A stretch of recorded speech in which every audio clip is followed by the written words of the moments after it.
Hi guys, I am Muchekwa and I am back with Men's XYZ, and in this lesson we'll still be continuing with analytical geometry, of which we'll just be doing questions on analytical geometry so that you guys can understand on how to approach questions on analytical geometry. Alright, the question that we are given a parallelogram with a point PQRS, of which the first question that we were asked to do is to draw the points in a Cartesian plane, of which I've already drawn it for you guys.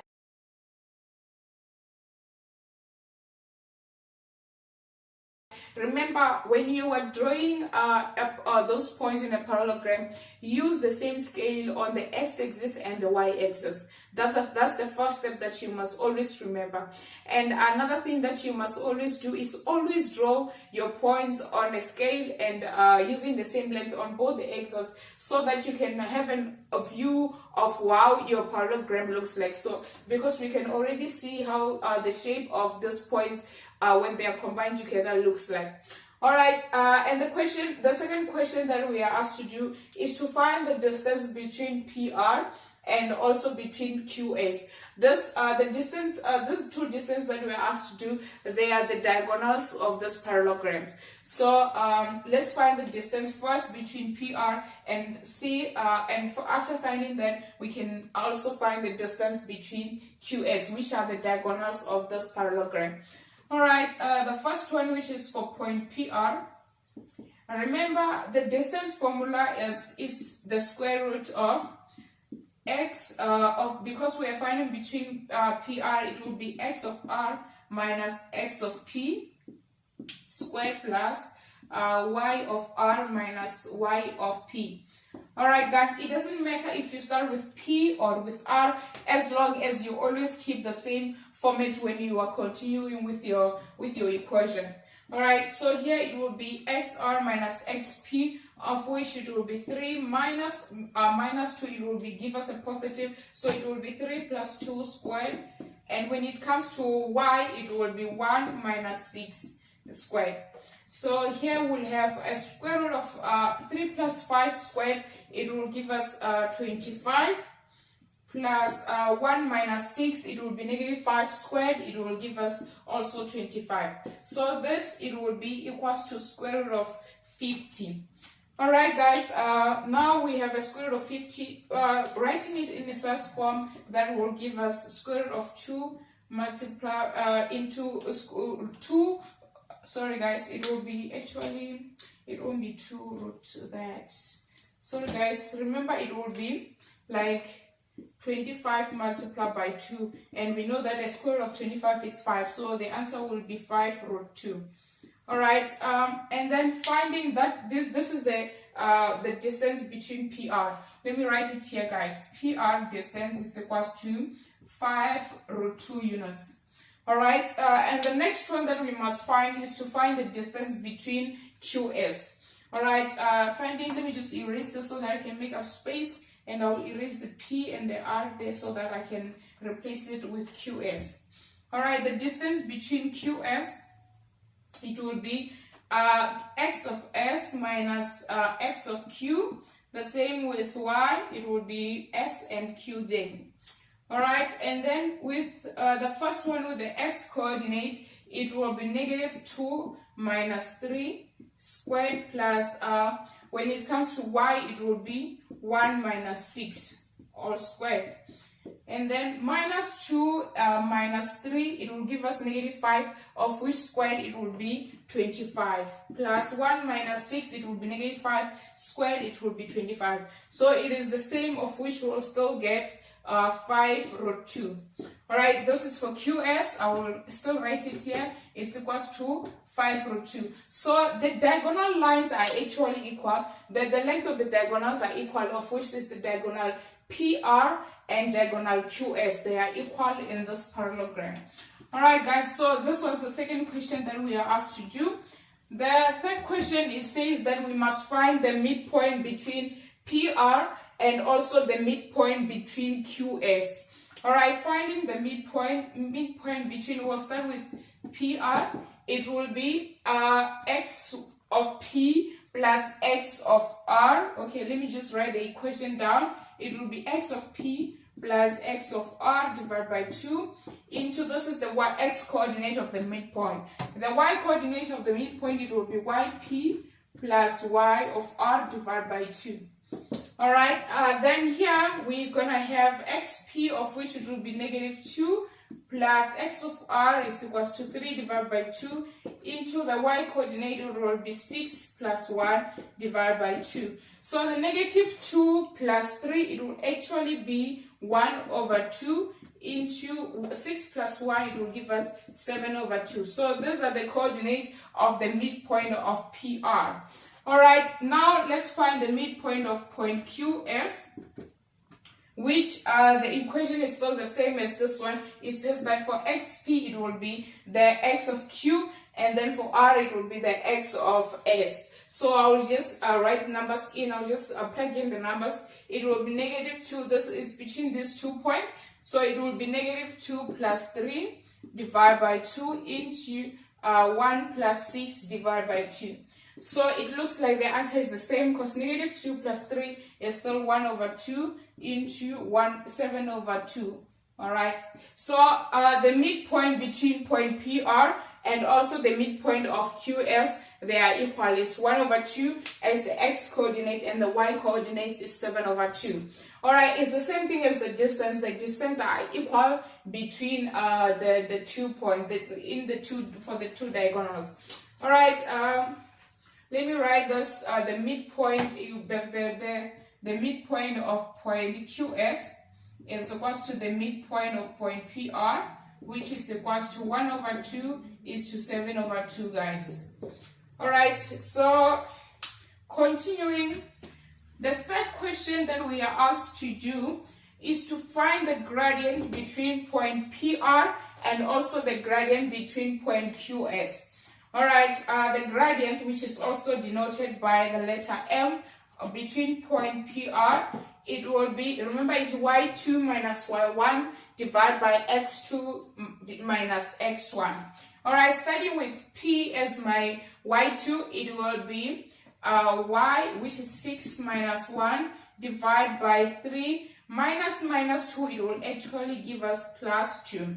All right, so the midpoint here, it will be 6 minus 1, which is 5, divided by 5, which is actually is equals to 1. That is the midpoint between point P and R. So the second one, which is for QS, it will be, for this one, remember, it's y2 minus y1 divided by x2 minus x1. So taking S as my second point, which is point 2, it will be 1 minus 6 divided by negative 2 minus 3. So for this one, it will be equals to, sorry guys, for this one, it will actually be 1 minus 6, which is negative 5 divided by minus 5, which is equals to 1. All right, guys, okay. Let's see, between those 2 points, it can't be, because the points are actually perpendicular to each other, because this one is going this side and that one is going that side. All right, let me see where I made a mistake, guys. So this one, it will be 6 minus 1 minus 2. Okay, I made a mistake which I've actually warned you about, guys. Remember, if I started with the P there, I should also do the same in the denominator. So for this one, it should actually be equals, in the denominator, it should be minus 2 minus 3, of which it will be negative 5 there. Minus 2 minus 3, which will actually equals to negative 1. So it now makes sense, because they can't be equal, because this one is going this side and this one is going this side. So we can actually see that there's a point where they're going to be perpendicular to each other. All right, so those were the gradient of these 2 points, of which the gradient of QS is equals to 1, and the gradient of PR is equals to negative 1. All right, that's it. This is the gradient, guys. We did this one. All right, the next question was to answer, what does this 2 gradient tell us about these 2 lines? All right, remember when we were doing the properties of a parallel lines and also the properties of perpendicular lines. If the gradient are equal, then that means that the two lines are parallel to each other. But when we multiply the two gradient and get the product of -1, then that means that the two lines are perpendicular to each other. So with this two gradient, we can already see that it can be a parallel line because they're not equal. But then let's see if it can be a perpendicular line. So what we need to do is to multiply the two gradient, which is gradient of QS, multiply by the gradient of PR. These two must actually give us -1 if they are actually really perpendicular lines. So this one is 1 multiplied by -1, and we can see that this is equals to -1. So therefore, these two lines, they are perpendicular to each other. All right. That was the fourth question on this. So the fifth question on this one. All right. And then the question number 6, it says we must tell what kind of a parallelogram is this one. All right, after from what we have already calculated, guys, the distance, the midpoint, and also the gradient, the diagonals are equal. That's the first point. And the second point, the midpoints are the same point, which means that those diagonals, they bisect each other at one point, which is the midpoint. And then the third thing, the third point is the gradient. The gradient is equals to -1, which means that these two lines, they are perpendicular to each other. That means that they are bisecting each other at a 90 degrees. So from all those properties, it tells us that this parallelogram is actually a square, reason being the diagonals bisect each other at 90 degrees. The diagonals are equal in length, and also the diagonals have the same midpoint. So we can actually conclude that this parallelogram is a square. All right, and the last question says, if we are given another point, which is point E, of which point E we are given the coordinate of point E, which is 5 is to -1, this is x, that's y. If we are given this point, we must actually find out if this point is collinear to point P and R. Remember, with collinear points, what we need to calculate is to calculate the gradient. If the gradient of point PR is equal to the gradient of RE, for example, then that means that those points are collinear to each other. All right. 5, it will be somewhere there, guys. And then -1, it will be somewhere here, guys. So this will be -1. So what we're gonna have, it will be, this point will be somewhere there. Okay. So let me just draw a line there. Let me just use a red marker so that we can see it properly. What we're gonna have is something like this, guys. All right.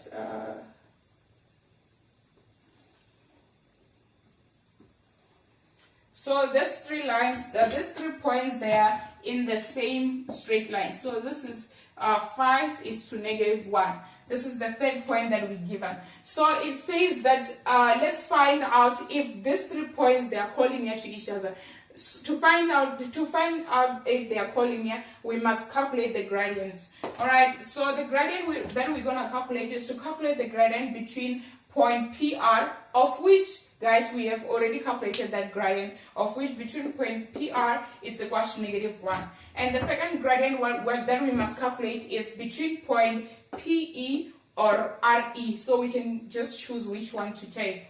So let's calculate the gradient between RE. All right, guys. Between RE, it will be YE minus YR divided by XE minus XR.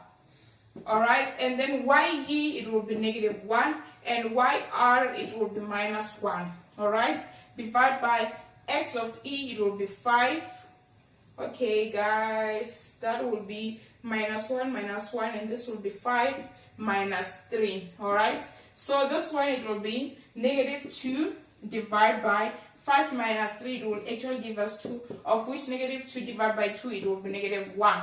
All right, now we can see that the gradient between those 2 points is equal to the gradient between those 2 points. So we can now conclude, because the gradient are equal, that those 3 points, they are collinear to each other. Alright guys, I hope this lesson was beneficial to you, and if you have any comments, please drop it in the comment note and we'll have a follow-up on it. Please don't forget to subscribe to Maths XYZ so that you can get daily notification when we upload videos. Thank you.